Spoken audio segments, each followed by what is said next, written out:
হাজার মাইল দূরের চীন থেকে শুধু ভালোবাসার টানে ছুটে এসেছিলেন লিওন। মোবাইল অ্যাপে পরিচয়, তারপরে হৃদয়ের সম্পর্ক, আর সেই টানেই প্রেমিকা তুবার বাড়িতে হাজির হন এই চীনা যুবক। কিন্তু দেখা করেই ফিরে যেতে হয়েছে তাকে। তবুও বিদায়ের আগে রেখে গেছেন অপেক্ষার প্রতিশ্রুতি। 2 বছর পর আবার আসব। কেন বিয়ে না করেই ফিরে যেতে হলো লিওনকে?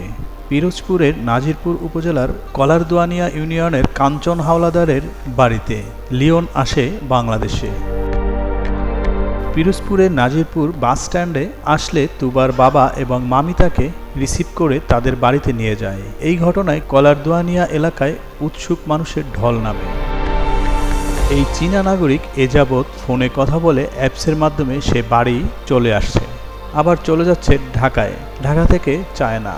এরপর চীনা যুবক তুবার সাথে দেখা করে এবং তাদের ঘরে বিশ্রাম করে।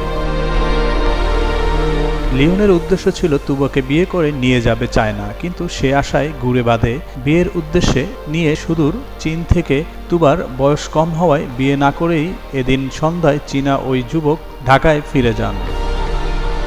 ভাষা আর দূরত্ব পেরিয়ে গড়ে ওঠা এই প্রেমের গল্প এখন পুরো এলাকায় আলোচনার কেন্দ্রবিন্দুতে। এ বিষয়ে চীনের নাগরিক লিওন ঢাকায় ফেরার সময় তার ভাষায় বলেন, আমি তার জন্য অপেক্ষা করব এবং 2 বছর পরে আবার বাংলাদেশে আসব। আমার বন্ধু যদি আমাকে বিয়ে করে তাহলে আমি তাকে নিয়ে থাকব।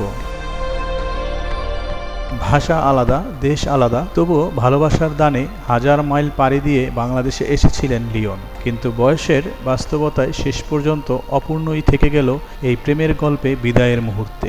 শুধু একটাই প্রতিশ্রুতি রেখে গেলেন তিনি, যার জন্য নাজিরপুরের কিশোরী তুবা হয়তো অপেক্ষা করবে আরও 2 বছর।